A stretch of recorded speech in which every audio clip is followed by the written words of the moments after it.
On a freezing winter night in 1944 in the middle of rural Australia, more than 1,000 enemy soldiers lay behind barbed wire. The guards were relaxed.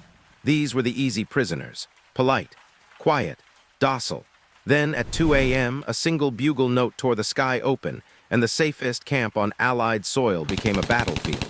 What could make captured men charge machine guns with baseball bats? This was Cowra, a prisoner of war camp in New South Wales, holding about 1,100 Japanese POWs. To the Australian guards, they seemed beaten. They bowed, followed orders, played baseball in the yard. After years of brutal fighting in the Pacific, Cowra felt almost peaceful. But inside the wire, something very different was burning. In the Japanese military code, to be captured was not unfortunate. It was unforgivable. These men had been trained since basic training, death before surrender. Now they woke up each day as the thing they most despised, living proof of their own shame. Can you imagine that? Knowing your family might never speak your name again because you let yourself be taken alive. The spark came with a simple administrative order.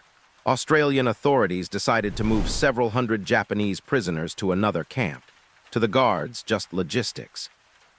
To many prisoners, it sounded like permanent separation, maybe worse. In the huts, under blankets and whispers, a different plan formed. They would not wait to be moved. They would not grow old behind Allied fences. They would die attacking. On the night of August 5, 1944, they were ready. In the dark, men gripped chair legs shaved into clubs, mess knives filed to razor points, bits of pipe, homemade weapons of any kind. Blankets were cut to throw over the barbed wire. Then the bugle screamed. Guards bolted upright, half asleep, thinking it was some kind of drill, until they saw shapes pouring out of the shadows.